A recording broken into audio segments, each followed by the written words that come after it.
puasa lambat. Lain pada tu pantas. Kata Nabi SAW, di antara tanda kiamat sudah dekat ialah apabila manusia rasa masa berjalan pantas. Wa yanqusul amal. Nabi kata di antara tanda kiamat itu ialah apabila amal soleh makin kurang. Orang buat baik ni makin tak ramai. Kalau dulu boleh kata setiap rumah pukul 3, pukul 4 pagi ada orang bangkit tahajud, lah kurang. Maka itu di antara tanda bahawa kiamat sudah dekat. Nabi kata wa yulqa syuh. Asyuhu makna dia bakhil, kedekut. Wa yulqa syuhu maksudnya dicampakkan kedekut ini everywhere. Maknanya orang kedekut makin ramai. Wa tazharul fitan. Nabi kata di antara tanda kiamat juga ialah apabila fitnah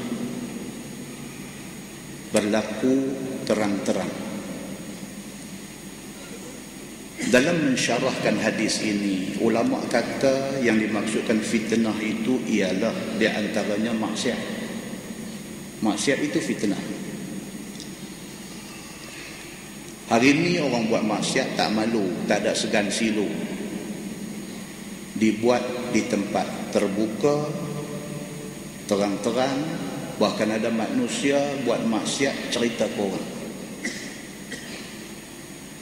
Dia buat maksiat di tempat tertutup, tak nampak pada mata orang, dia pergi cerita bagi orang tahu.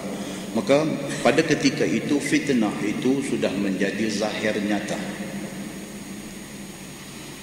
Dan Nabi kata di antara tanda kiamat itu ialah wa yaksurul haraj. Apabila haraj makin banyak. Bila Nabi SAW mengguna perkataan al-haraj, bukan kata kita tak faham. Sebahagian sahabat Nabi juga tidak faham. Maka kata hadis itu, qalu ya Rasulullah ayyuma huwa. Sahabat tanya Nabi, ya Rasulullah, apa dia tu? Apa dia yang kata al-haraj? Yang kata al-haraj ini makin banyak, apa dia al-haraj itu? Qala Nabi SAW, al-qatl. Al-qatl. Nabi kata haraj itu ialah pembunuhan demi pembunuhan. Menjelang kiamat, hari-hari ada kes bunuh. Kalau dulu kita dengar di negeri orang putih, di negeri barat, di Europe, pembunuhan berlaku every single minute. Hari ini pembunuhan berlaku di Malaysia juga sekerap itu. Maknanya tuan-tuan, kalau kita buat satu checklist tanda-tanda kiamat yang disebut oleh Nabi SAW, nombor 1, masa rasa berlalu cepat. Nombor 2, amal soleh makin berkurangan. Nombor 3, orang kedekut makin ramai. Nombor 4, fitnah, maksiat berlaku terang-terang. Seterusnya al-haraj ataupun pembunuhan. Checklist yang kita buat itu kita boleh tick semua sekali. Maknanya hak Nabi sebut jadi belaka. Maknanya kiamat is around the corner. Kiamat dekat. Dalam sebuah hadis riwayat daripada Abi Darda radhiyallahu anhu, kata dia, kunna ma'a Rasulillah sallallahu alaihi wasallam fashakhasa basarihi ila sama, fashakhasa bi basarihi ila sama. ثم قال رسول الله صلى الله عليه وسلم هذا أوان يختلس العلم من الناس حتى لا يقدر منه على شيء. فقال زياد بن لبيد الأنصاري كيف يختلس منا وقد قرأنا القرآن وفوالله لنقرأنه ولنقرئنه نساءنا وأبناءنا.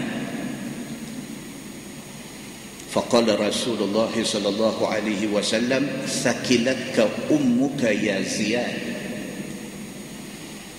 إن كنت لأعدك من فقهاء أهل المدينة هذه التوراة والإنجيل عند اليهود والنصارى فماذا تغني عنهم؟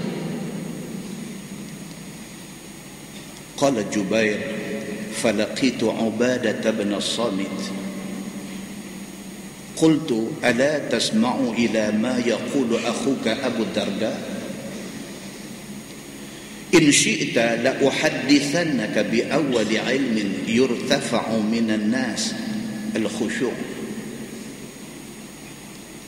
فأخبرته بالذي قال أبو الدرداء فقال صدق أبو الدرداء إن شئت لأحدثنك بأول علم يرفع من الناس الخشوع يوشك أن تدخل مسجد جماعة فلا ترى فيه رجلا خاشعا أو كما قال hadis sahih riwayat At-Tirmizi.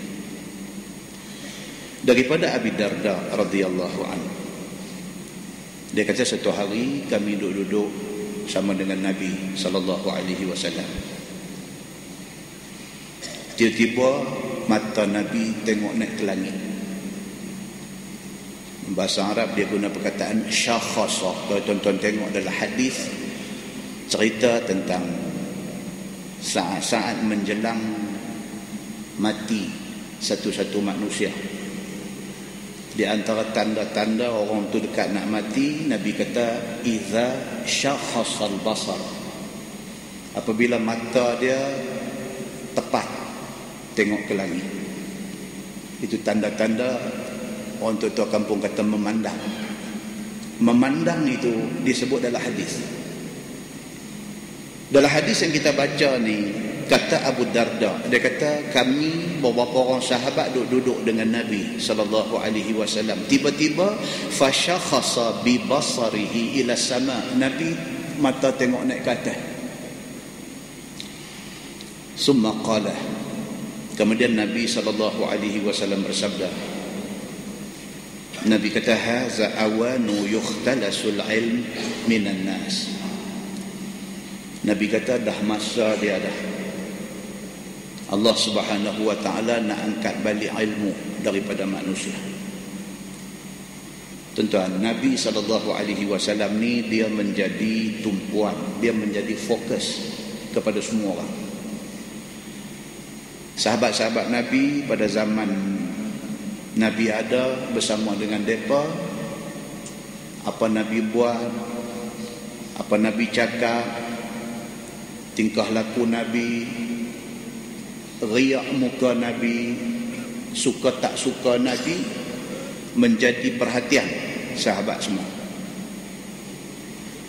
Nabi semayang macam mana, Nabi qiyam tangan dia macam mana, Nabi bagi salam macam mana, Nabi rokok jari dia macam mana, rapat ke, renggang ke, Nabi sujud keadaan jari Nabi macam mana, rapat ke, renggang ke, tapak kaki Nabi macam mana. Semua tu menjadi perhatian para sahabat. Nabi SAW pakai serban Nabi macam mana, Nabi lilit ke, Nabi sebai atas kepala ke, serban Nabi ada ekor kadak ke, serban Nabi ekor dia panjang mana. Semua tu menjadi perhatian para sahabat Nabi ridwanullah alaihim ajma'in. Maka dalam hadis yang kita baca pada malam ini, apabila sahabat duduk dengan Nabi, tiba-tiba mata Nabi tengok ke atas, itu menjadi perhatian para sahabat semua. Tiba-tiba Nabi kata haza awanu yuhtalasul ilmu minan nas. Nabi kata sudah time, sudah masa Allah Subhanahu wa taala nak cabut, nak angkat balik ilmu daripada dada-dada manusia. Hatta la yaqdiru minhu ala syai'. Nabi kata sehingga kan apabila sudah sampai masa, sudah time Tuhan nak ambil balik ilmu, manusia tak boleh buat apa. Beyond manusia punya kontrol. Manusia tidak boleh tahan, tak bagi Tuhan ambil. Bila sampai time, bila sampai masa Tuhan dia nak ambil balik ilmu dia bagi, manusia tak boleh buat apa. Faqala Ziyad bin Labid al-Ansari, satu sahabat yang bernama Ziyad bin Labid al-Ansari, bila Nabi kata macam tu, dia tanya Nabi sallallahu alaihi wasallam. Kata dia, kaifa yukhtalasu minna? Dia kata, ya Rasulullah, macam mana cara Allah nak ambil ilmu tu balik? Tuhan nak ambil macam mana? Wa qad qara'na al-Quran, sedangkan kami, Ziyad kata, kami para sahabat ni, kami hari-hari, wa qad qara'na al-Quran, hari-hari kami baca Quran. Sahabat-sahabat Nabi dulu hari-hari bukan macam kita lepas subuh saja. Sahabat-sahabat dulu hari-hari, maksudnya bila-bila masa Quran duk ada dengan mereka. Kita hari ini dengan sibuk kita hari ini, kalau kita boleh baca, kita boleh commit, boleh wajibkan diri kita every day lepas subuh kita baca Quran, satu muka, dua muka setengah, itu sudah cukup baik. Kalau kita hari ini boleh komit diri kita, kita boleh baca Quran tiap-tiap kali lepas sembahyang fardu 5 waktu, itu sudah sangat baik. Kalau kita hari ini boleh komit, boleh ajak diri kita setahun sekali kita akan khatam Quran, itu sangat-sangat baik. Sahabat Nabi ridwanullah alaihim ajma'in depan lebih pada tu. Bila Nabi SAW kata sudah sampai time, sudah masa dia, Allah nak ambil balik ilmu, sahabat tak faham. Sahabat kata dekat Nabi, macam mana Allah nak cabut ilmu ni? Wa qad qara'na al-Quran, sedangkan kami hari-hari baca Quran. Maksudnya apa? Quran itu sumber ilmu. Kalau kami hari-hari baca Quran, mana mungkin Allah nak ambil balik ilmu? Tidak cukup dengan itu, kata Ziyad bin Labid al-Ansari, dia kata, fa wallahi lanaqra'annahu wa lanuqri'annahu nisa'ana wa abna'ana. Tidak cukup sekadar kami baca Quran, bahkan kami baca Quran kepada bini, kepada anak-anak kami. Kalau itu amalan kami hari-hari, macam mana kata Allah nak angkat balik ilmu? Tak mungkin. Pasal kami jaga.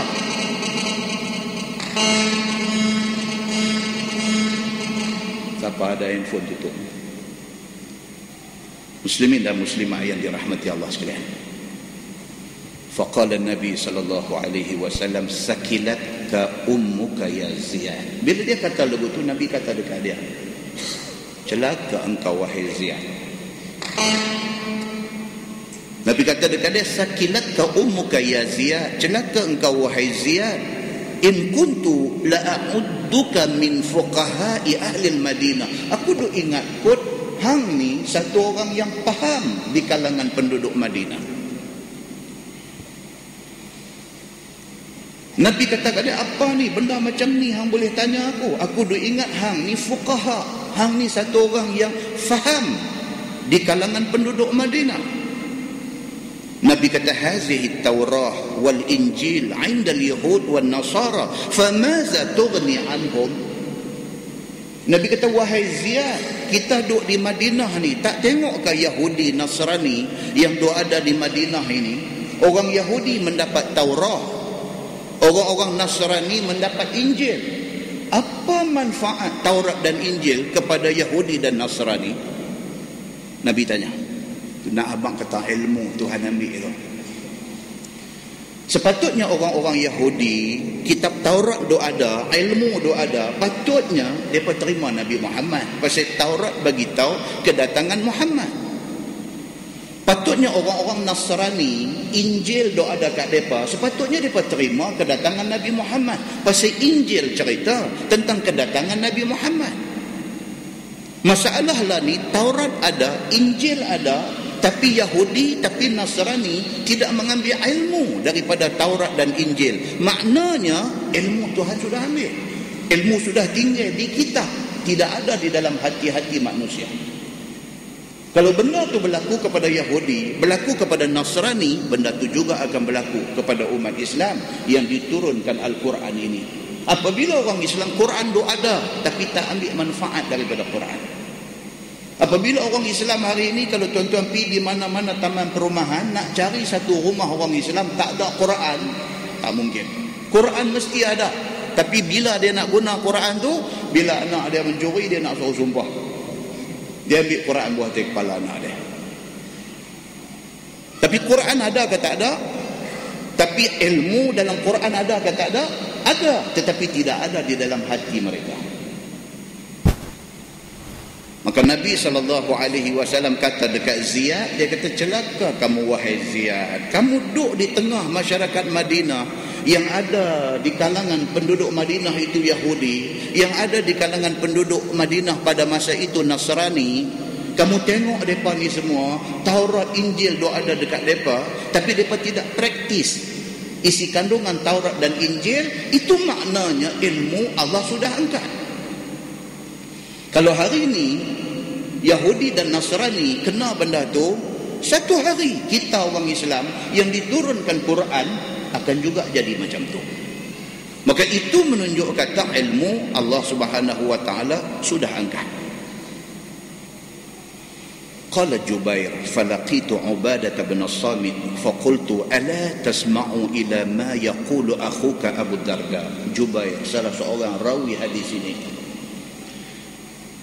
bila dia dengar Abu Darda kata macam tu, dia just nak reconfirm.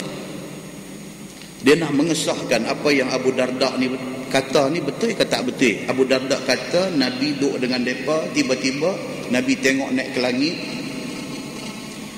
Tiba-tiba Nabi SAW kata ilmu sudah sampai masa Allah nak angkat balik.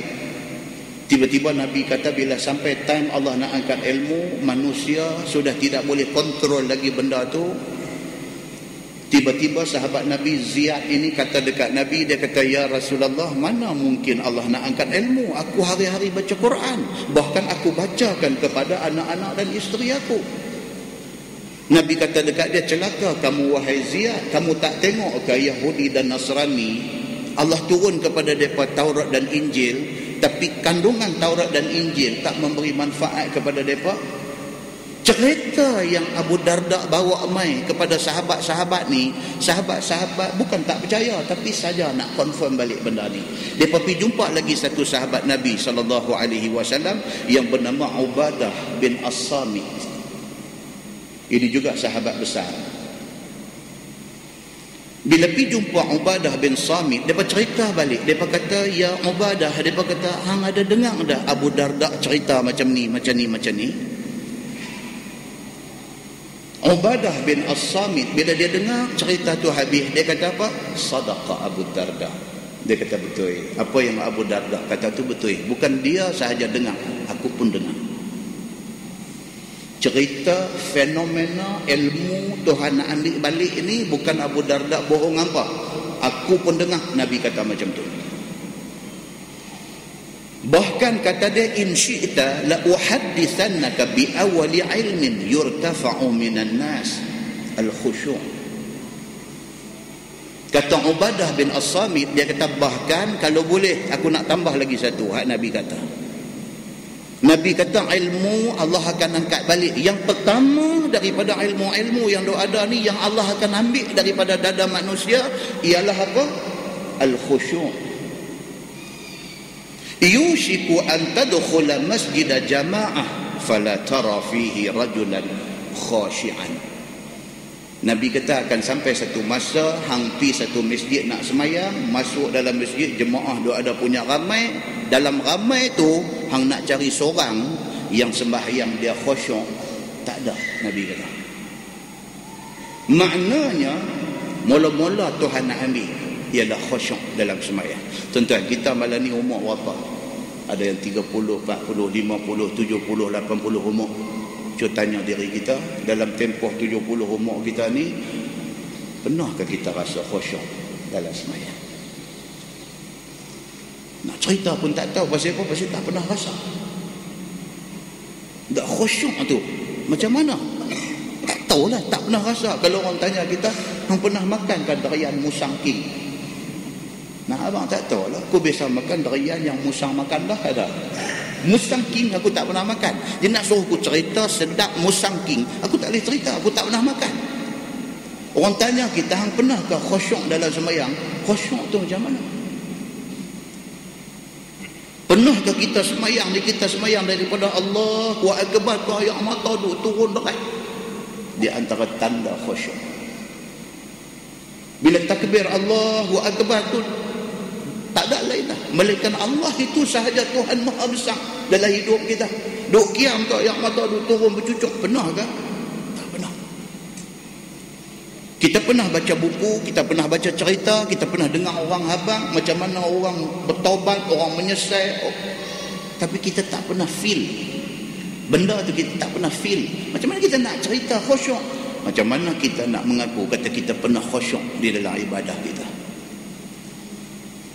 Sehingga kan Nabi SAW kata apa? Nabi kata akan sampai satu masa, pi satu masjid penuh sesak manusia, nak cari satu orang daripada ramai-ramai itu yang khusyuk di dalam sembahyang mereka, tidak ada. Nabi kata. Muslimin dan muslimat yang dirahmati Allah sekalian, kesimpulan apa yang kita nak habaq pada malam ni ialah apa, tuan-tuan? Ilmu ini jangan ditinggalkan. Nak abang yang tu, Tuhan bagi kat kita ni masjid macam ini, Tuhan bagi selesa, nyaman, kemudahan serba ada, ilmu sudah disusun jadualnya. Jangan kita masuk di dalam kumpulan yang menjadi punca kepada terbuktinya kata-kata Nabi bahawa ilmu Allah sudah diangkat. Dalam sebuah hadis yang selalu kita baca, Nabi SAW bersabda, Nabi kata, inna lillahi ta'ala malaikatan sayyaratan fudlan yatatabba'una majalis al-dhikr fa iza wajadu majlisan fihi dhikr qa'adu ma'ahum وجف بعضهم بعضا بأجنحتهم حتى يمتلئوا ما بينهم وبين السماء الدنيا. Nabi SAW bersabda, Nabi kata malaikat Allah, pasukan malaikat Allah ini dia satu pasukan, malaikatan sayyaratan fudlan. Sayyarah dalam bahasa Arab kata Allah mempunyai sekumpulan malaikat yang sifat malaikat itu sayyaratan fudlan, duk bergerak. Mereka bersifat mobile, hari-hari, setiap saat dan setiap ketika. Malaikat Allah ini berlega-lega. Apa kerja mereka ni? Yatatabba'una majalis dzikr. Mereka duk cari di mana diadakan majlis ilmu. Nampak Masjid Abdullah Fahim, mereka landing sini. Mereka nampak Masjid Bertamindah, mereka landing sana. Mereka nampak Masjid Badawi, mereka turun di sana. Mereka nampak di Masjid Bakar Arang, Sungai Petani, mereka turun di sana. Fa idza wajadu majlisan fihi dzikr qa'adu ma'ahum. Bila mereka jumpa ada majlis ilmu, mereka turun, mereka duduk sama dengan orang duduk ni. Tepi kita, kiri kanan kita, di ruang-ruang di antara kita, bahkan di atas kita ini ada malaikat. Kata Nabi, wa haffa ba'duhum ba'dha bi ajnihatihim. Mereka letak sayap-sayap mereka sebagai tanda menghormati majlis ilmu. Hatta yamtala'u ma bainahum wa bainas sama'id dunya. Punya ramainya malaikat yang attend majlis ilmu ini, kata Nabi SAW, sampai memenuhi di antara doa ni sampailah ke langit dunia. Ni malaikat ni. Bukan macam kita ni duduk satu layer saja. Mereka duduk ini berlapis-lapis sehingga mencicah langit dunia.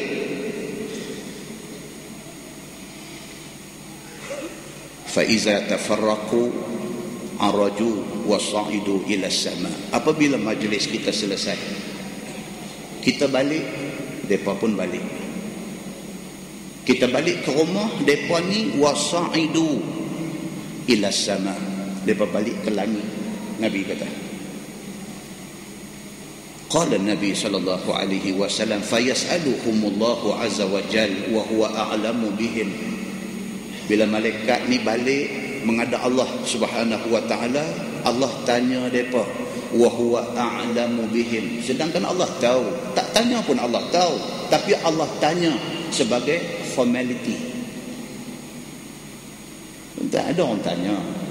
Tanya, ustaz, apa betul ke kata kita bila mati kita masuk kubur ada soal muka nakir dalam kubur apa semua, betul ke? Kita kata betul. Awaknya, kita tanya dia balik, awaknya tak lah. Dia kata tak. Tuhan bukan dia dah tahu dah kau orang yang mati ni, orang ni baik ke tak baik apa? Apa hal yang hantar malaikat duduk tanya dalam kubur apa semua? Dia kata dah tanya-tanya, esok di mahsyar nak tanya lagi. Dia fikir lagu tu. Quran sudah main, hadis Nabi sudah main, sudah cerita benda ni in detail. Masalahnya apa dia? Masalahnya ada sebahagian manusia ni dia menghadapi krisis keimanan. Dia ada krisis dalam diri dia. Dia ada krisis. Krisis apa? Krisis kepercayaan. Dia baca tapi dia tak mai ke hati. Dia baca, dia hidup melilau dalam otak dia. Dia cuba nak rongkai beberapa persoalan agama ni, dia cuba nak rongkai dengan logik akal dia. Pernah manusia macam ni. Kalau dia start mempersoalkan tentang soal muka nakir dalam kubur, kalau dia start nak mempersoalkan tentang mahsyar, dia akan persoalkan semua benda. Semua dia akan persoal. Dan dia kata, kita yang nak semayang ni yang tidur basuh muka, basuh tangan, apa basuh kaki, pasal apa? Awak tak suruh mandi terus? Dia mula. Dan dia kata yang kita duk kata kita tak sama dengan agama lain, depa sembah batu, depa sembah apa? Yang kita nak kena pergi buat haji duk pusing Kaabah, Kaabah tu bukan batu kah? Dia duk main macam tu. Bila dia membuka ruang untuk syaitan masuk, memperdayakan dia, syaitan berbondong-bondong nanti masuk sehingga menjahanamkan dia. Tapi kalau daripada awal dia dah kunci diri dia. Aku ni satu orang manusia, sami'na wa ata'na. Kalau Quran mai, kalau hadis mai, aku dengar, aku taat. Full stop. Selamat dia. Selagi mana dia membuka ruang untuk nak mempersoalkan semua benda yang ada di dalam dunia ni, dia bukan dekat dengan Allah. Dia merosakkan diri dia dan dia minta Allah menjanjikan kebinasaan untuk dia. Muslimin dan muslimat yang dirahmati Allah sekalian. Ini yang berlaku kepada orang Arab Quraisy. Apabila Nabi dibangkitkan menjadi Nabi di kalangan mereka, bila Nabi start baca Quran, mereka start mempertikaikan ayat-ayat Quran. Sehingga kan dalam ayat yang akan datang yang kita duk baca di Masjid Simpang 4 Pematang Buluh, ayat yang akan datang dalam surah An-Nahl, dia akan mai cerita di kalangan Arab Quraisy ini ada yang apabila orang tanya dia, third party tanya dia attend majlis Nabi, satu third party tanya dia, hampir dengar Nabi Muhammad duk cakap apa? Dia kata tak ada apa, melainkan asatirul awwalin, melainkan dia duk buat cerita dongeng dulu kala, ini semua merepek, dia kata. Maka kemusnahan untuk dia. Muslimin dan muslimat yang dirahmati Allah sekalian. Maka hadis ni dia cerita dekat kita apa? Dia kata apabila bubar majlis kita selesai, kita balik, malaikat pun balik menghadap Allah. Bila sampai di depan Allah, Allah Subhanahu wa taala tanya malaikat yang balik ni, min aina ji'tum? Malaikat, kamu mai dari mana? Tuhan tanya. Wa huwa a'lamu bihim. Sedangkan Allah tahu. Kalau tak tanya pun Allah tahu, tapi Allah tanya sebagai formality. Demikianlah manusia bila masuk kubur. Malaikat mukan dan nakir mai tanya dia. Awak kalau malaikat tak tanya, Tuhan tak kenal ke kau yang mati ni orang yang macam mana? Wa huwa a'lamu bihim. Allah tahu kau hak mati tu bagus tak bagus, tetapi formality. Kalau di padang mahsyar esok tidak ada hisab, tidak ada timbang amalan, Tuhan tak tahu kan nak tolak dia ni pergi syurga ke pergi neraka? Tuhan tak tahu ke? Tuhan tahu, tetapi itu formality. Tuhan buat satu bentuk pengadilan di sana untuk nak membuktikan kepada manusia semua, kata Allah adil kepada makhluk dia. Padahal Allah tak perlu pun kepada hisab itu, kerana Allah sudah kenal. Muslimin dan muslimat yang dirahmati Allah sekalian, Allah tanya malaikat, min aina ji'tum? Hampa mai pada mana? Malaikat kata, ji'na min indi ibadin laka fil ard. Kami mai daripada bumi, daripada majlis hamba-hamba engkau. Yusabbihunak wa yukabbirunak wa yuhallilunak wa yahmadunak wa yas'alunak. Ini report malaikat. Malaikat kata kami mai daripada majlis di bumi sana, yang di dalam majlis itu yusabbihunak, mereka bertasbih kepada engkau. Itu report. Wa yukabbirunak, kami mai daripada majlis manusia di atas dunia sana, mereka bertakbir membesarkan engkau. Wa yuhallilunak, kami mai daripada dunia sana tempat manusia, mereka bertahlil kepada engkau, la ilaha illallah, la ilaha illallah. Wa yahmadunak, kami mai daripada majlis di mana hamba-hamba engkau bertahmid memuji engkau, alhamdulillah, alhamdulillah. Wa yas'alunak, malaikat kata tapi ada satu, mereka ada minta sesuatu kepada engkau ya Allah. Report malaikat kepada Tuhan ni, dia kata kita ada minta sesuatu pada Allah. Qala Allah, Tuhan kata, wa maza yas'aluni? Tuhan kata depa minta apa pada aku? Qalu, kata malaikat, yas'alunaka jannatak. Depa minta syurga engkau ya Allah. Ni kita duk doa lepas sembahyang ni, duk minta kepada Allah supaya kita dapat syurga. Benda tu direport kepada Allah Subhanahu wa taala. Qala, kata Allah, wahal ra'au jannati. Tuhan kata depa minta syurga aku, depa pernah tengok ke syurga aku? Depa minta syurga aku, depa pernah ke tengok syurga aku? Bolehkah kita nak minta satu benda tak pernah tengok? Kita pernah tengok baru kita minta. Tak, manusia atas dunia depa minta syurga, Tuhan kata depa pernah tengok ke syurga aku? Qalu, malaikat kata, la aira. Dah, malaikat kata tak pernah pun, depa tak pernah tengok pun syurga. Qala Allah, Tuhan kata, fa kaifa law ra'au jannati. Ish. Tuhan kata tu cara tak pernah tengok, depa duk minta. Kalaulah depa tengok syurga aku, Tuhan kata. Tuan-tuan, kalaulah, tapi tak akan jadilah. Kalaulah diangkat hijab untuk 1 minit aja, manusia seluruh dunia diperlihatkan syurga Allah,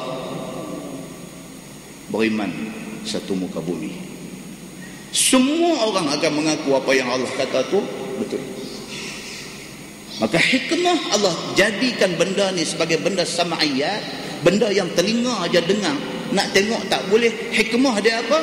Nak test sejauh mana manusia percaya bila dia baca Quran, bila dia dengar hadis Nabi. Tuhan kata, ish, kalaulah depa ni tengok syurga aku, macam mana gamaknya. Dan begitulah hadis itu seterusnya panjang sehinggalah akhirnya Malaikat bagi satu pertanyaan kepada Allah. Malaikat kata, Rabbi fihim fulan abdun khatta. Malaikat kata, ya Allah, hak ada hak mai daripada awal sebelum maghrib memang mai kerana nak attend majlis ilmu, hak mai duduk bersila dengan niat yang satu nak mengaji ilmu, itu satu bab. Malaikat kata, ni ada satu kes lagi. Dalam ramai hak ada tadi ni, malaikat kata fihim fulan, di kalangan mereka ni ada seorang abdun khatta. Oh, dia satu orang manusia yang sangat berdosa kepada Allah. Dia satu orang manusia yang cukup banyak dosa. Dia sudah berjudi, dia sudah berzina, dia pernah minum arak, dia makan rasuah, dia derhaka mak pak dia, dia tidak taat Allah. Dia satu orang manusia yang khata, cukup berdosa. Innama marra, malaikat kata dia bukan mai nak attend majlis ilmu. Innama marra, lalu ke tepi jalan.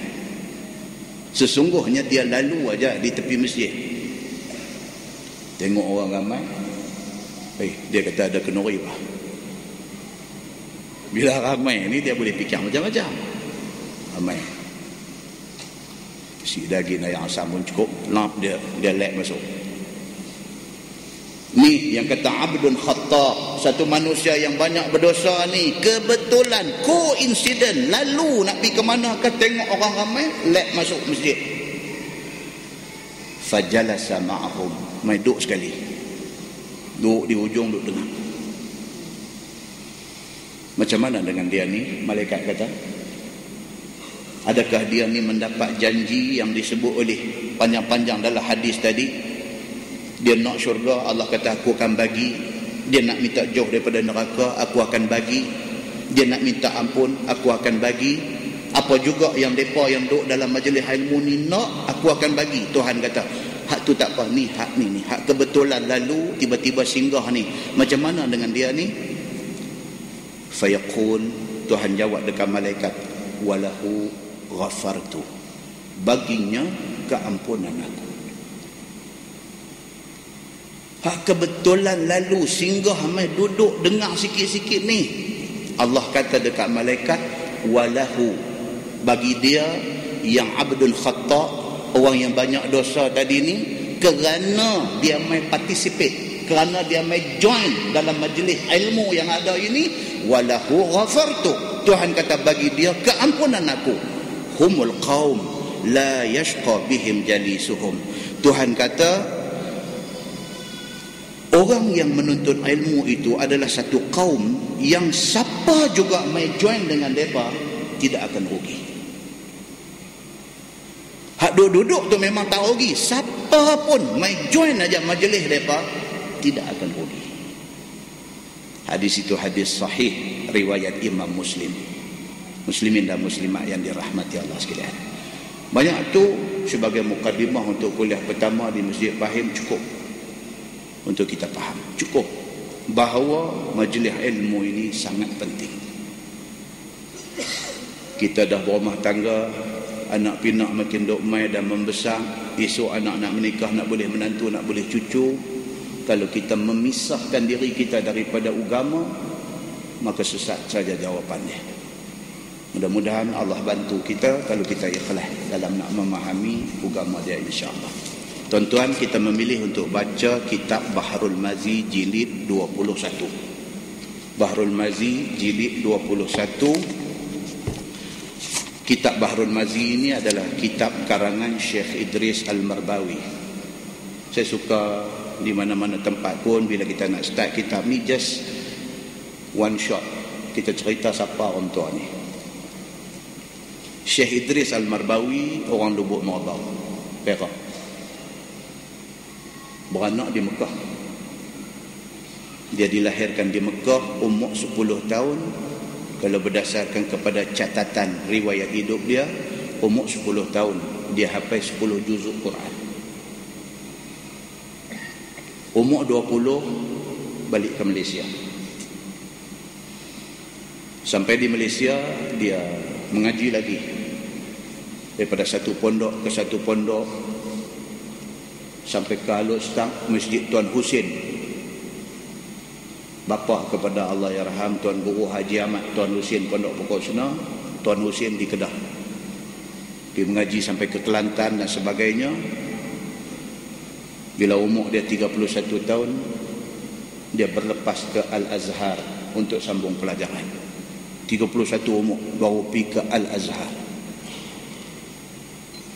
Bila sampai di Mesir tahun 1924, 3 tahun dia duduk di Mesir, 1924 sampai 1927, dia menghasilkan Kamus Al-Marbawi.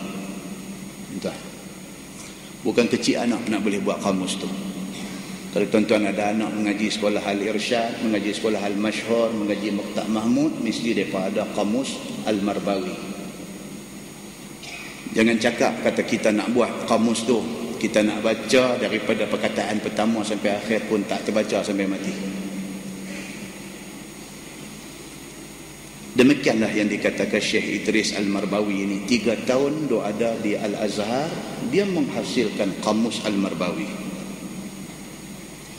Dan hari ini Kamus Al-Marbawi dicetak dah berpuluh-puluh kali tanpa bayaran royalty kepada dia.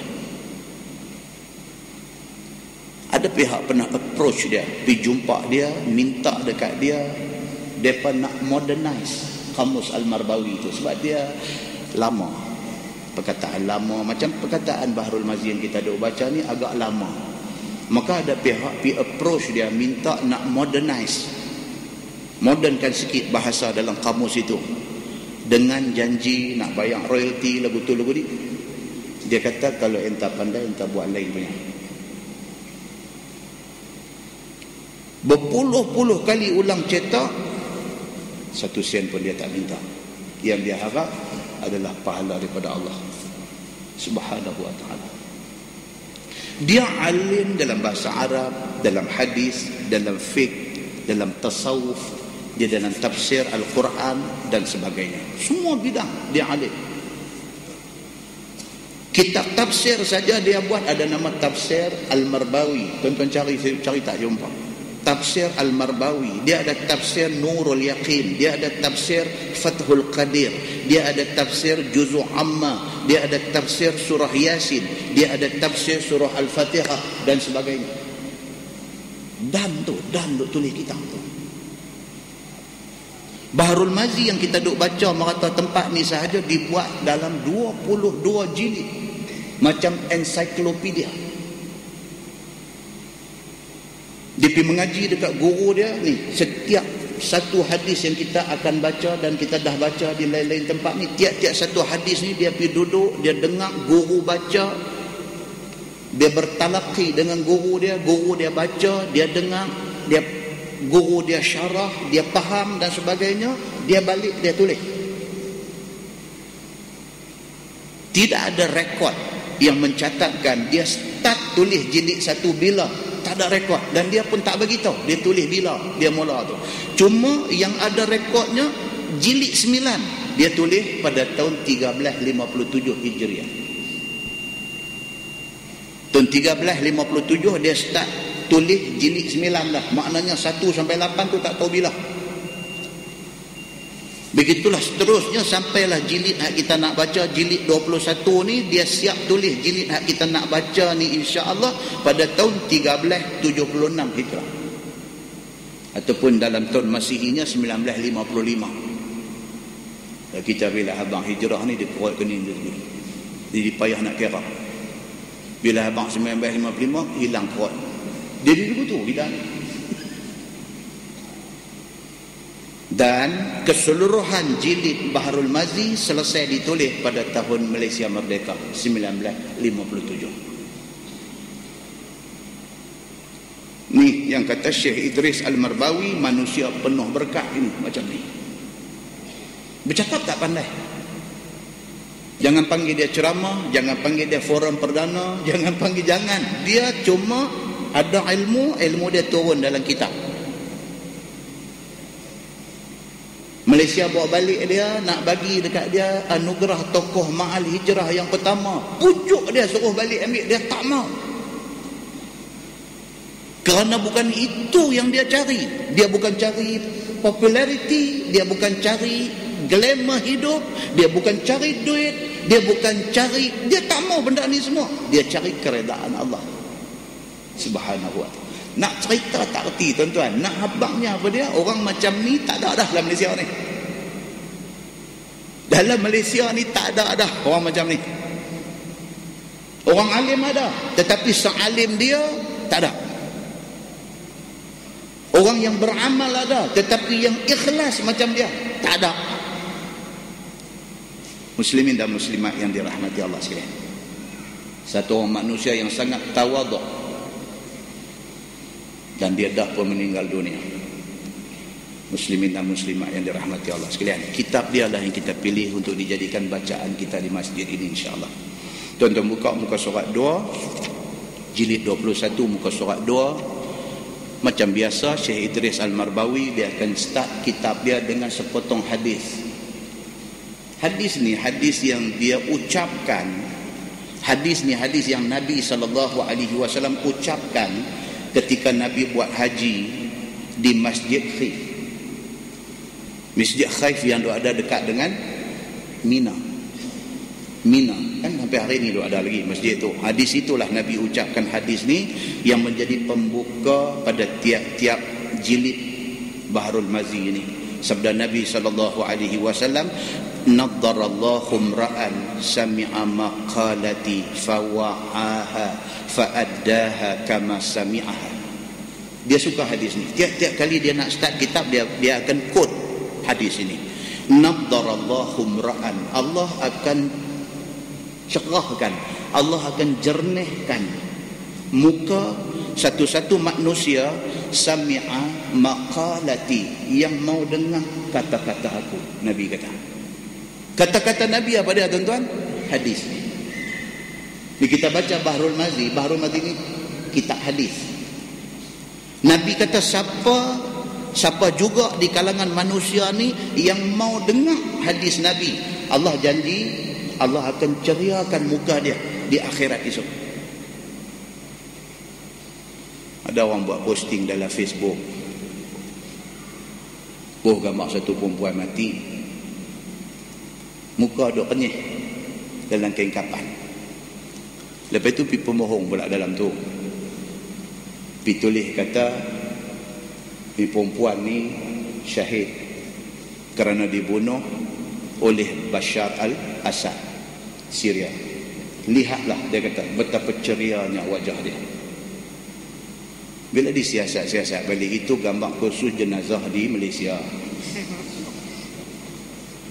Gambar kursus jenazah, kursus pengurusan jenazah di Malaysia. Budak perempuan yang duduk dalam kain kapan tu, dia terpilih untuk jadi mayat. Jadi bila orang kapan dia duduk kenyih lah. Dan kalau nak pemohong pun janganlah sampai macam tu. Tengok bilangan yang like dia sudah beribu. Ni pasal apa? Kagum dengan syahid kerana berjuang menentang Bashar al-Assad ni. Karut orang kita ni. Orang kita nak pemohong pun janganlah sampai tarah tu. Muslimin dan muslimat yang dirahmati Allah. Nabi kata, naddarallahu imra'an sami'a maqalati fawa'aha fa'addaha kama sami'aha. Allah akan ceriakan wajah satu orang yang mau dengar hadis Nabi, kemudian mau faham dan mau hafal hadis itu, dan mau menyampaikan hadis itu kepada orang lain seperti mana yang dia dengar. Jadi kita mudah-mudahan kita duduk dalam majlis ni, kita akan dengar beberapa potong hadis Nabi. Mudah-mudahan kalau kita boleh iltizam, kita boleh komit dengan benda ni, mudah-mudahan di akhirat esok dapatlah apa yang dijanjikan oleh Nabi SAW, wajah yang ceria. Dia kata bismillahirrahmanirrahim, abwabut tafsir al-Quran an Rasulillah sallallahu alaihi wasallam. Dia kata ini adalah bab tafsir Quran daripada Nabi sallallahu alaihi wasallam. Bermula segala bab tafsir adalah setengah daripada ayat Quran, inilah tempatnya. Dia kata kalau nak tengok bab tafsir dalam karangan dia Bahrul Mazi ini, di sini start cerita dia. Cuma Syekh Idris Al-Marbawi tidak akan tafsir Quran ini daripada juzuk 1 sampai akhir, dah. Dia akan buat tafsiran Quran berdasarkan hadis Nabi. Mana-mana hadis yang ada sebut tentang mana-mana ayat Quran, itu saja yang dia akan ambil berdasarkan kepada Sunan At-Tirmizi. Bermula segala bab tafsir setengah daripada ayat Quran, dia kata maka inilah tempatnya, semuanya datang daripada riwayat Rasulullah sallallahu alaihi wasallam mentafsirkan Quran. Sesungguhnya tafsir Quran itu banyak orang mempermudah-mudahkan dia. Dia bagi warning. Ilmu agama ni tuan-tuan bukan ilmu lelong yang siapa-siapa saja ada hafal sepotong dua ayat Quran, boleh hafal 1-2 hadis Nabi, boleh pergi buat ceramah agama kat orang. Ilmu agama tidak semurah itu. Ilmu agama ini mesti lahir daripada orang yang belajar disiplin ilmunya. Kita boleh gitu, kita duk rajin baca buku agama, ada 1-2 ayat Quran boleh duk sebut wa makaru wa makarallah wallahu khairul makirin, duk celapak naik atas penteh duk bagi ceramah agama, tak boleh. Pasal apa? Pasal kita tidak faham disiplin ilmu agama. Ini yang dia nak bagi tahu. Jangan mempermudah-mudahkan benda ni. Terkadang-kadang masuk mengarung di dalam pekerjaan itu oleh orang yang bukan ahli agama. Dia kata tidak pernah mengaji, tidak pernah kenal bahasa Arab, mubtada, khabar apa pun dia tak pernah tahu. Mubtada apa yang aku tahu murtabak, dia kata. Dia sampai tak tahu ni kacau. Tentu pakai title ustaz di depan. Bukan ada apa, bahaya. Pasal dia tidak belajar agama dengan disiplin. Bila title sudah pakai, bila duduk atas pentas, bila mikrofon sudah ada depan, masyarakat ada ni kata ustaz. Dia kata apa pun, dia kata ustaz kata. Sedangkan dia bukan ustaz. Sedangkan dia tidak pernah belajar ilmu agama secara disiplin. Kita kena naik daripada step 1, step 2, step 3, step 4. Bukan senang. Tuan-tuan, di Malaysia, kita nak cari orang yang lulusan PhD agama daripada Universiti Timur Tengah. Apa orang ni ada? Profesor-profesor agama yang ada ramai di Malaysia hari ini, kadang-kadang PhD-nya bukan daripada Timur Tengah, daripada Amerika, daripada United Kingdom.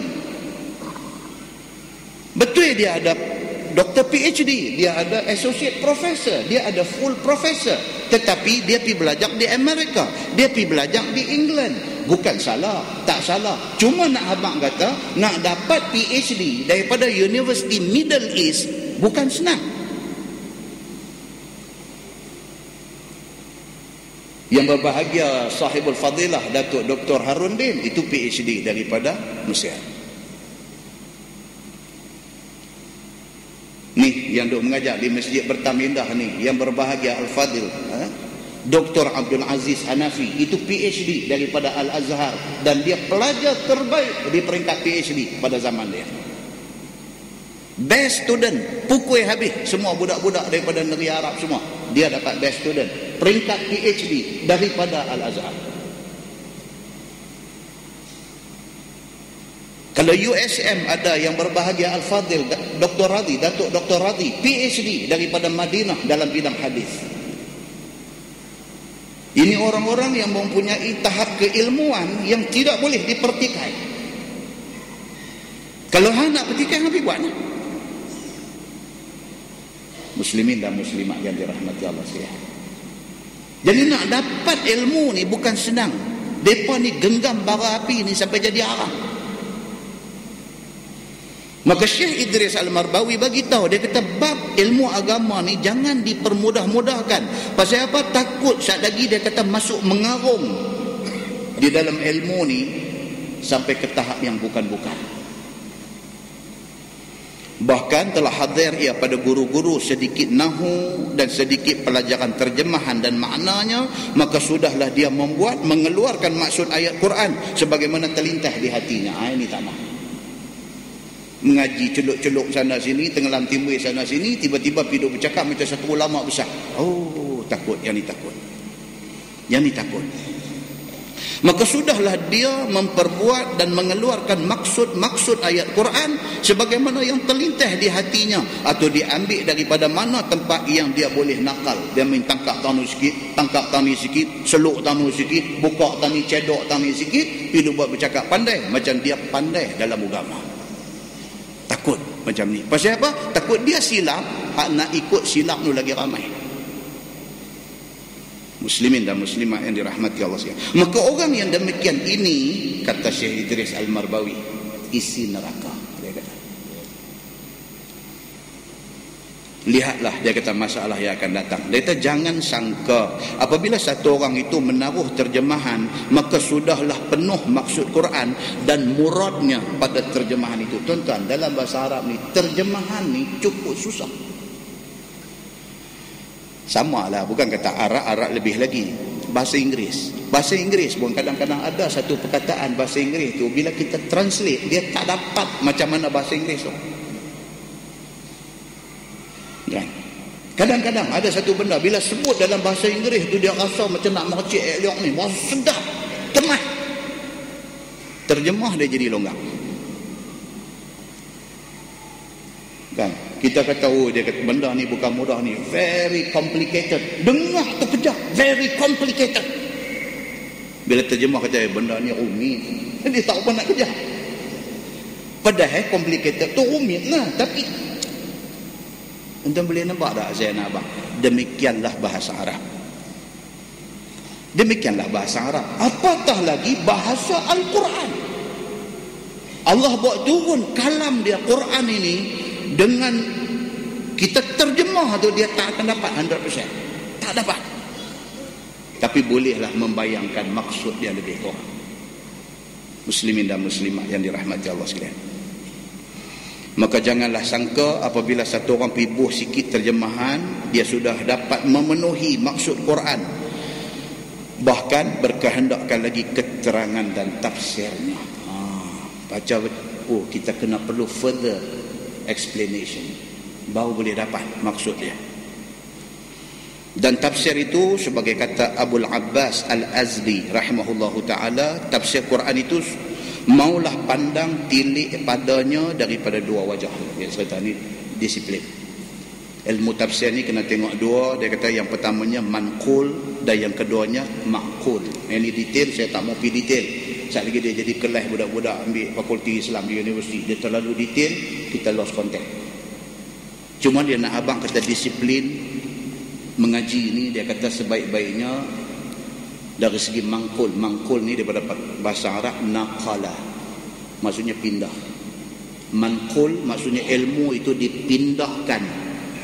Kalau dalam konteks Nabi, daripada Jibril mai ke Nabi, itu dipanggil mangkul, pindah daripada Jibril mai dekat Nabi. Kalau dalam konteks kita hari ini, pindah daripada guru yang mengajar kepada kita yang mendengar. Pindah itu dia panggil manqul. Dan disiplin dia ni pula, dia kata apa? Dia mesti, kalau boleh, mestilah ilmu hadis ini dia ada musnad, dia ada sanad dia. Kita belajar daripada satu guru, guru tu belajar daripada guru dia belajar pada guru dia, guru dia belajar pada guru dia, sampai jumpa kepada Imam Bukhari yang mengumpulkan hadis, dan daripada Imam Bukhari pi lagi jumpa rawi hadis sampai kepada Nabi sallallahu alaihi wasallam. Ini bukan senang. Ini bukan senang. Dan syarat pula tu, sanad di antara rawi dengan rawi dengan rawi itu, dia kata mestilah muttasil, mestilah bersambung. Tak boleh drop dia punya chain dia punya rantaian dia itu tidak boleh putus, untuk nak menjamin kesahihan benda itu. Bila kita dengar macam ni, kita dah naik cuak lah. Kita dah naik cuak, wih, susah ambil lagu tu kah? Ya, susah. Muslimin dan muslimat yang dirahmati Allah sekalian, tengok muka sebelah, dia kata bab ma jaa fil ladzi yufassirul qur'ana bi ra'yih. Itu tajuk penting. Dia itu bab yang datang pada menyatakan orang yang mentafsirkan Quran pakai akal dia, pakai fikiran dia. Dia baca, dia tahu bahasa Arab 2-3 patah, dia pergi pasang makna, dia kata itulah maksud dia. Dia main teka tanpa merujuk kepada syarah ayat itu. Dia ada cerita. Quran ni dia ada sebab nuzul dia. Quran ini dia ada cerita dia. Dia ada banyak benda yang berkaitan dengan dia. Dalam ilmu Quran ini ada nasikh dan mansukh. Ada ayat yang sudah pun dimansuhkan, dikekalkan bacaan dia. So, benda-benda ni semua perlu tahu sebelum kita mengharung bidang tafsir Al-Quran. Yang ni dia kata dengan lintah hati dan dengan agak-agak. Itu yang kata tafsir dengan akal. Dia teringat apa, dia habang yang tu. Dia ingat, tak boleh macam tu. Maka tiada dengan nakal daripada hadis Nabi SAW ataupun ijma' as-sahabah ataupun dengan ambil daripada sanad dan sebagainya. Dia tak ada disiplin belajar ilmu Quran. Dia belajar celup-celup macam tu aja. Tak boleh, dia kata. Maka orang yang mentafsirkan Quran dengan yang demikian itu dibalas Allah dengan neraka. Itu dia punya beratnya benda ni. Apa dia? Tempat dia di neraka kalau dia buat main-main dengan Quran ni. So tuan-tuan, kita takut hari ni bila kita tengok orang ni mulut celupang, suka hati dia nak ulah pasal isu-isu yang berkaitan dalam agama, dalam TV, dalam suara abang, dalam majalah, dalam internet, dalam apa, dia suka hati dia nak ulah tentang agama. Kadang-kadang ulasan dia tu randuk habis sampai ke tahap Quran itu dihina. Ini kita takut. Piduk kupai ayat-ayat hukum dalam Quran, as-sariqu was-sariqatu faqta'u aydiyahuma, pencuri laki-laki, pencuri perempuan. Allah kata kalau sabit kesalahan potong tangan dia. Dia baca ayat tu, dia tengok makna, dia ulang. Dia kata apa? Dia kata kalau kita laksanakan hukum potong tangan ke atas pencuri, dia kata esok orang Islam semua pakai kudung tangan. Macam mana orang Islam nak maju kalau semua pakai kudung tangan? Nak buat kerja macam mana? Itu tafsiran ikut otak dia. Dan tafsiran macam ni kita boleh dengar everywhere pada hari ini. Yang ada power boleh bercakap dalam suara abang, hak tak ada power boleh bercakap di kedai kopi. Tapi senada, nada apa? Nada menghina perintah Allah dalam ayat Al-Quran. Muslimin dan muslimat yang dirahmati Allah sekalian. Baik, kemudian dia kata orang yang macam ni dibalas Allah akan dia dengan neraka. Sebagaimana tersebut dalam hadis yang dikeluarkan oleh Imam At-Tirmizi dengan kata dia Ani bin Abbas radhiyallahu anhu qala Rasulullah sallallahu alaihi wasallam man qala fil Quran bi ghairi ilmin falyatabawwa maq'adahu minan nar. Diriwayatkan daripada satu sahabat Nabi SAW, nama dia Abdullah bin Abbas radhiyallahu anhuma. Kata dia sabda Nabi SAW, siapa berkata-kata pada Quran dengan tidak ada ilmu, yakni ditafsirkan Quran itu dengan tidak ada ilmu yang dinakal daripada Nabi SAW ataupun daripada ijma' as-sahabah, dan dengan mustanid yang berusul asal sebagai kaedah dan syarat tafsir, bahkan ditafsirkan sekira-kira makna dan maksud yang terlintas di hati sahaja, ataupun dengan agak-agak sahaja, ataupun ditafsir dengan bukan tafsir yang sebenarnya dan dibuat-buat daripada dirinya dengan tujuan nak menyukakan orang dengar dia, ataupun nak menarik hati orang kepada dia, ataupun nak mengelokkan mazhab yang dibuatnya, maka ditariknya orang kepadanya dengan Quran itu, maka semua perbuatan yang tersebut itu, sabda Nabi SAW, siaplah tempat duduknya di neraka. Very clear. Maksud dia apa? Jangan main-main dengan Quran. Jangan main-main dengan Quran. Pasal apa? Dia implikasi dia, risiko dia neraka. Wasa'a sabila. Yang kata neraka itu ialah seburuk-buruk jalan balik kita. Tempat yang siapa pun tak mau pergi. Dalam muqaddimah hadis yang saya langkau tak baca habis tadi ni, bila malaikat balik naik menghadap Allah, malaikat report kepada Allah, aku balik daripada majlis hamba-hamba engkau yang mereka ini memuji engkau, yang mereka ini minta ampun kepada engkau, yang mereka ini minta jauh daripada neraka engkau. Tuhan tanya malaikat, mereka pernah tengokkan neraka aku sampai mereka duk minta supaya tak masuk dalam neraka aku? Malaikat kata, la, Mereka tak pernah tengok neraka. Tuhan kata, falau ra'au jannat, falau ra'au nari. Tuhan kata, tu cara tak pernah tengok neraka. Mereka duk minta tak mau masuk neraka. Kalaulah mereka pernah tengok neraka, macam mana mereka ni? Muslimin dan muslimat yang dirahmati Allah sekalian, kata At-Tirmizi, hadis itu hasan lagi sahih. Lepas itu dia main bincang cerita di antara tafsir dengan takwil. Saya tak mau bincang itu detail, terlalu detail. Tuan-tuan skip my second last punya paragraf. Saya nak ambil yang ringan-ringan saja tajuk dia. Mengatakan hadis Nabi bukan hadis Nabi, apa hukum dia? Ini benda tu hadis, kita kata bukan hadis. Ataupun sebaliknya, benda tu bukan hadis, kita kata hadis. Apa hukum dia? Tuan-tuan, ini ada satu buku yang saya tidak berniat jual buku. Buku ni ditulis oleh Imam Al-Bukhari, diterjemahkan oleh Profesor Madya Dr. Farid Haji Ahmad. Profesor Madya Dr. Farid ni, dia kalau tak silap saya lah, dulu dia lecturer dekat UIA. Bapa dia bekas mufti Negeri Sembilan yang menjadi bahan bual kepada orang Negeri Sembilan dan kawasan yang berhampiran dengan dia. Kata bapa dia ni wali Allah, pasal ada karamah, ada kemuliaan dia. Banyak orang realize kemuliaan yang ada kepada dia, kepada bekas mufti Negeri Sembilan ini, Haji Ahmad ini. Anak dia doktor-doktor belakang, Dr. Farid, Dr. Muhsin, ahli Quran, alim qiraat 7 dan sebagainya. Dr. Farid ni pun Masya Allah tuan-tuan, kalau tuan-tuan kenal dia, satu orang yang sangat berilmu dan warak. Dia mengambil inisiatif menterjemahkan kitab Himpunan Hadis-Hadis Lemah dan Palsu serta senarai nama pendusta dan pemalsu hadis.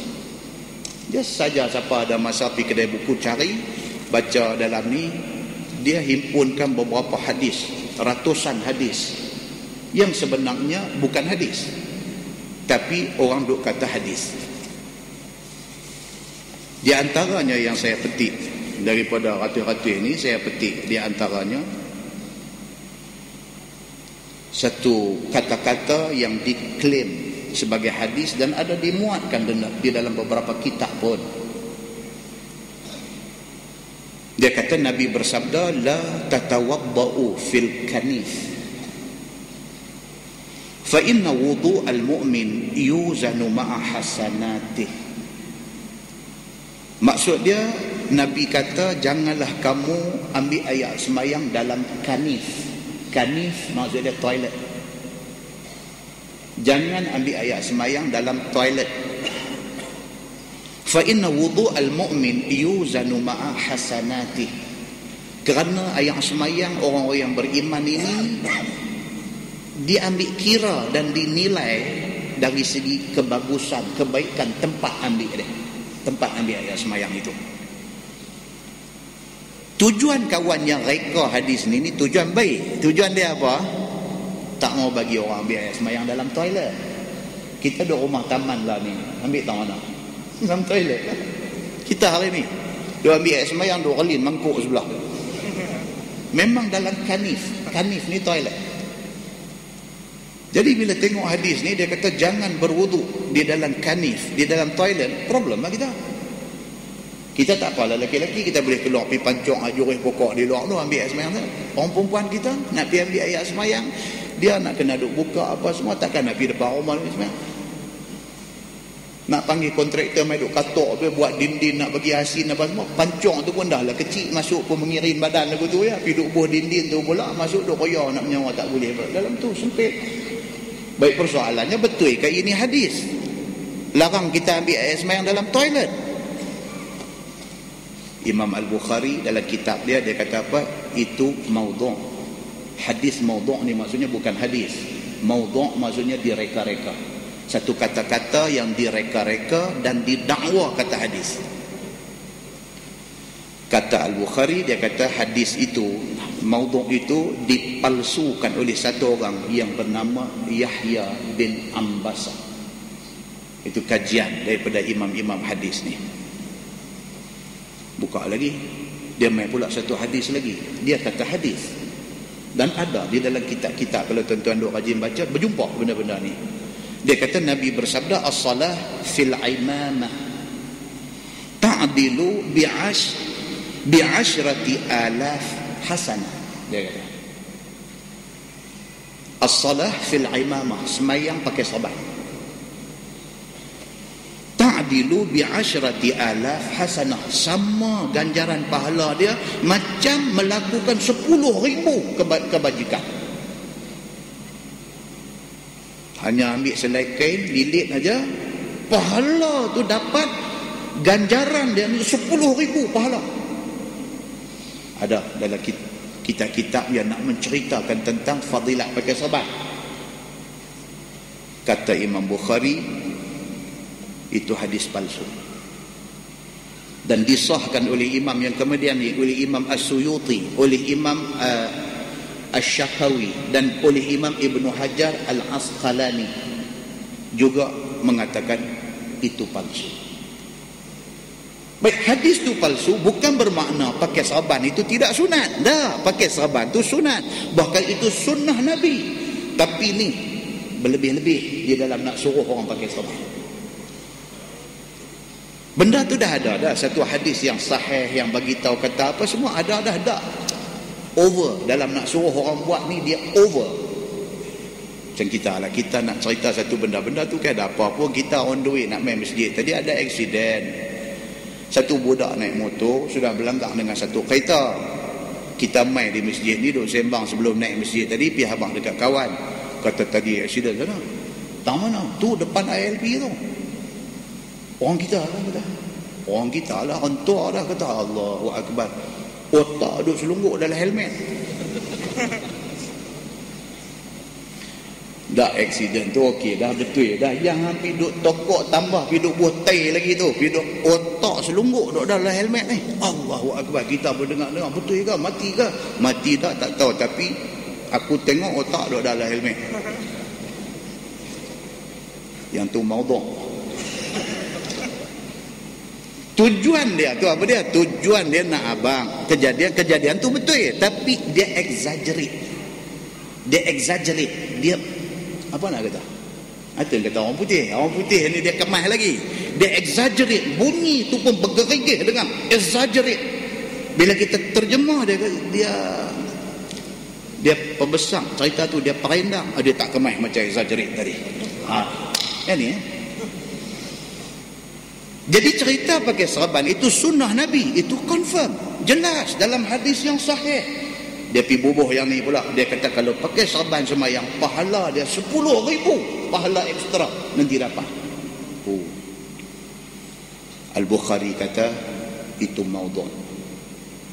Bukan da'if lain tuan-tuan, ini maudhu'. Yang saya bawa main ni maudhu'. Dalam kitab ni dia ada da'if dan dia ada maudhu', dan dia jelaskan hak mana da'if. Da'if ni maksudnya apa? Hadis tetapi tak kuat, pasal ada masalah pada rawi dan sebagainya. Maudhu' ni langsung tak boleh pakai.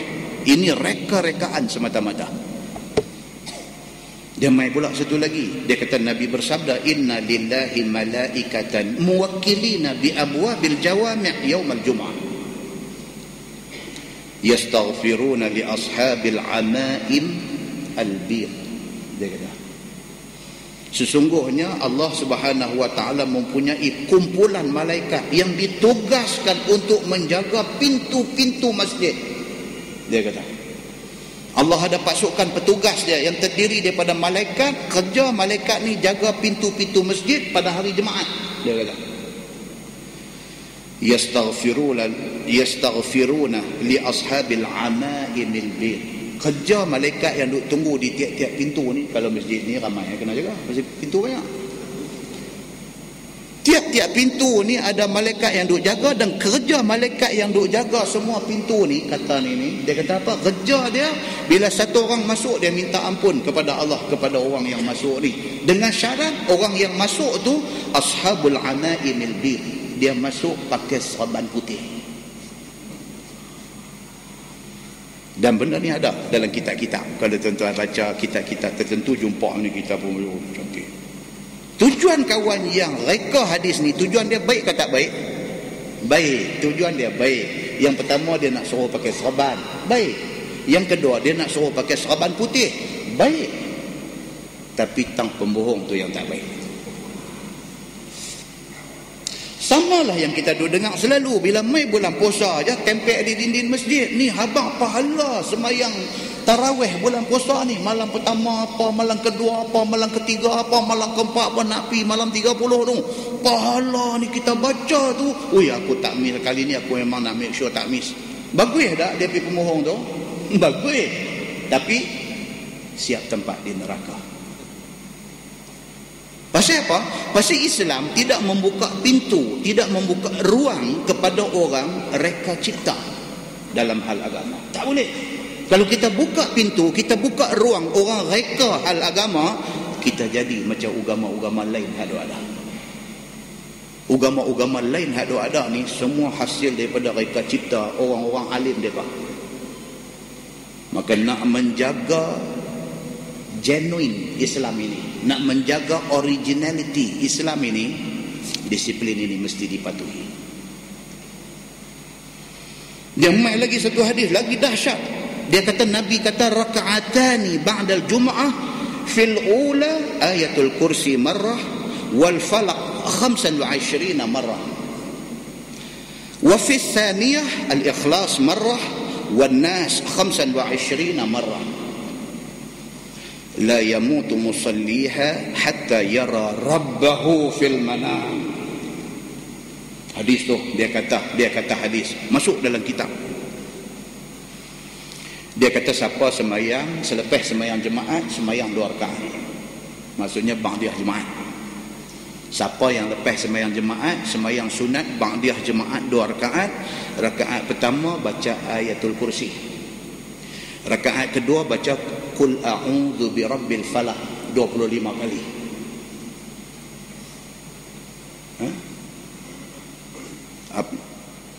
Dia kata semayang jemaat 2 rakaat, dalam rakaat yang pertama baca ayatul kursi sekali, lepas tu baca surah al-falaq Qul a'udzu birabbil falaq 25 kali. Lepas tu rukuk, i'tidal, sujud apa semua. Naik rakaat kedua baca surah al-ikhlas Qul huwallahu ahad marrah sekali. Lepas tu baca surah An-Nas Qul a'udzu birabbin nas 25 kali. Siapa yang buat macam tu? Lepas semayang jemaat, semayang 2 rakaat. Rakaat pertama Fatihah, lepas tu ayat kursi, lepas tu Qul a'udzu birabbil falaq 25 kali. Rakaat kedua Fatihah, lepas tu al-ikhlas Qul huwallahu ahad, lepas tu Qul a'udzu birabbin nas 25 kali. Dia kata, baik, apa ganjaran dia tuan-tuan? La yamutu musalliha. Dia kata, Nabi kata orang yang duk buat semayang yang macam tu tidak akan mati hatta yara rabbahu fil manam, sehinggalah dia dapat tengok Tuhan waktu tidur. Weh, lagi kasar. Kalau dia kata dapat tengok Nabi pun dengar pun cuak-cuak juga. Dia kata boleh tengok Tuhan. Dia kok mana pun sebelum mati dia akan dapat sekali tengok Allah Azza wa Jalla. Terang hadis itu maudhu', tapi ada dalam kitab-kitab tertentu. Itu takut. Tentang bila baca kitab ni, bila ustaz-ustaz minta mengajar di masjid baca kitab ni, tengok dulu kitab nak baca tu, tengok pada awal, tengok satu-satu sampai habis. Wajar tak wajar dia baca kitab ni? Pasal apa? Kalau dia cukup ilmu, bila dia baca, dia boleh differentiate di antara sahih dengan dhaif dengan maudhu'. Tak apa, dia baca, bila mai tentu dia kata, tuan-tuan, yang kita akan baca saat lagi ini bukan hadis, ini maudhu'. Dia kata tak apa. Kalau dia pun tak boleh nak bezakan di antara hadis, jangan baca lagi baik. Pasal apa? Dia sendiri dah tersilap, dia menyebabkan ramai orang tersilap. Dia mai pula lagi satu hadis ni, Imam Al-Bukhari bawa ni hadis-hadis palsu. Dia kata Nabi bersabda, salatun bi khatam ta'dilu sab'ina salah bi ghairi khatam. Kononnya ada satu hadis Nabi SAW kata, siapa semayang di jari ada cincin, khatam. Arab dia sebut dua, khatam boleh, khatim pun boleh, dua-dua pun makna cincin pun boleh. Dia kata salatun bi khatam, semayang orang yang ada cincin di jari, ta'dilu sab'ina salah bi ghairi khatam. Orang yang semayang pakai cincin, ganjaran pahala dia 70 kali ganda orang yang tak pakai cincin. Bila disiasat, betul ke hadis? Maudhu'. Ini bukan hadis, kata Imam Al-Bukhari. Ini maudhu' dan dipercayai. Yang reka hadis ni toki cincin. Karut tuan-tuan. Muslimin dan muslimat yang dirahmati Allah. Banyaklah kalau kita nak bawa macam-macam dia main hadis cerita kunun. Kapai Nabi Nuh, bahtera Nabi Nuh no, dia kata inna safinata Nuh tafat bil bait sab'an wa sallat 'inda al maqam rak'atain. Dia kata Nabi bagi tahu. Nabi kata apa? Safinah maksudnya kapai. Kapai Nabi Nuh ni tawaf Kaabah 7 kali. Tu cerita tu. Kapai Nabi Nuh ni pi tawaf Kaabah 7 kali. Lepas tu wasallat 'inda al-maqam rak'atain, pi belakang makam Ibrahim sembahyang 2 rakaat kapai itu. Tapi tuan-tuan, bila dia sulam masuk dalam kitab-kitab tertentu ni, bila baca ni kita mana kita tahu, kita dengar-dengar, kasar juga ni kita tak tahu. Maka Imam Al-Bukhari tolong kutip benda ni, dia beritahu. Apa kata Imam Al-Bukhari? Dia kata di antara tujuan orang yang duk reka hadis palsu ni apa dia? Nombor satu, kalau musuh. Kalau dia ni musuh Islam, dia bertujuan nak merosakkan ajaran Islam dan juga nak merosakkan umat Islam. Itu tujuan kalau dia musuh. Contohnya dia kata, Nabi kata ad-dunya jifah wa tullabuha kilab. Dia kata Nabi bagi tahu, Nabi kata dunia ini jifah, bangkai. Siapa yang piduk rebut cari dunia ni, kilab, dia ni anjing. Ini musuh yang buat keluar benda ni. Dan dia kata, Nabi kata, jadi orang Islam piduk baca kitab-kitab tasawuf, jumpa hadis ni. Tujuan dia apa dia? Nak suruh kita ni tak usah duk gairah sangat, tak usah duk tamak sangat dengan dunia. Pasal dunia ni jifah, dunia ni bangkai. Rupa-rupanya hadis tu direka oleh musuh Islam. Nak bagi orang Islam bila baca tak mau nak ambil bahagian atas dunia, mereka conquer semua atas dunia ni. Itu satu. Yang kedua, kata Imam Bukhari, orang yang buat hadis palsu ni tujuan dia nak menggalakkan orang ramai suruh buat ibadat. Bagus tak bagus? Tujuan tu bagus. Nak encourage, nak motivate kita, nak bangkitkan semangat kita suruh buat ibadat. Sebulan Ramadan ini, tarawih ni tak mau miss. Itu tujuan dia. Tapi dia berbohong atas nama Nabi. Nabi tak kata, dia kata Nabi kata. Itu salah besar. Tuan-tuan pernah dengar cerita Sa'labah dulu popular. Siapa dia Sa'labah ni? Oh, kononnya Sa'labah ni sahabat Nabi, miskin, papa kedana. Pergi jumpa Nabi, minta Nabi tolong doa supaya dia lapang hidup. Konon ceritanya Nabi kata dekat dia, no, kalau hang dapat kelapangan hidup, itu fitnah bagi hang. Dia minta. Kononnya Nabi pun berdoa. Nabi bagi kat dia kambing 2 ekor. Dia belah kambing 2 ekor jantan betina ni, akhirnya membiak kambing ni sampai dia jadi saudagar kambing. Kononnya sebab turun ayat wajib zakat ni kerana dia ni, kerana Sa'labah ni kaya dengan kambing. Dan bila mai perintah zakat, dia mula ingkar, tak mau bayar zakat. Kononnya sampai Nabi wafat dia tak bayar zakat.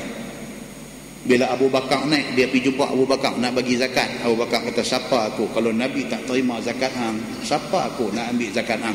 Sampai Abu Bakar mati, dia dah jadi sengsara, dah jadi pening kepala, dia dah jadi guilty conscious. Nak bagi zakat tapi orang tak mau terima. Pergi cari Sayyidina Umar, dan kononnya zaman Sayyidina Osman dia mati dalam kesengsaraan. Bila kemudiannya disemak-semak, sahabat-sahabat kita ada kerja di pusat zakat dulu cerita ni tak kira lah, nak suruh orang bayar zakat. Nak suruh orang bayar zakat tu bagus, tapi piduk cerita benda bohong ni yang tak bagus.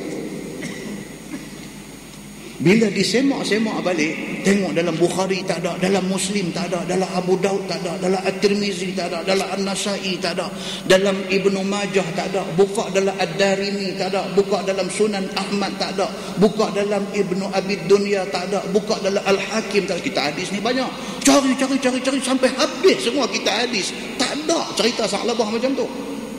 Habis ni labah-labah mana buat main cerita ni? Popular tak cerita ni? Sangat popular. Sampai orang yang tak bayar zakat takut pergi bayar zakat.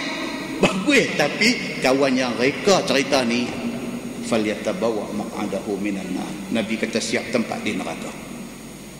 Kita nak bagi tahu benda benar, tidak perlu berbohong.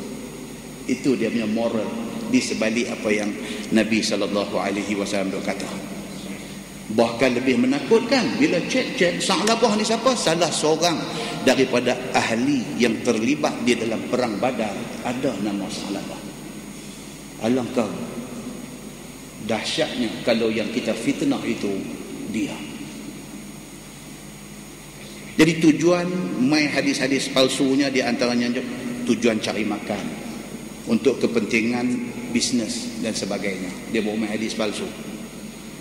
Dia nak jual korma, dia nak jual kismeh, dia bawa keluar hadis korma dengan hadis kismeh. Tengok ada, bukan tak ada, tapi taklah macam dia cerita. Dia cerita ni exaggerate. Itu tujuan bisnes. Ada yang bertujuan nak bagi sedap cerita, pergi buat cerita macam tu, cerita Sa'labah ni tengah-tengah orang dengar. Tujuan dia nak bagi penyedap cerita sebagai ajinomoto dia. Itu semua Nabi kata falyatabawa maq'adahu minan nar, siap tempat di neraka. So tajuk ni dia kata apa? Dia kata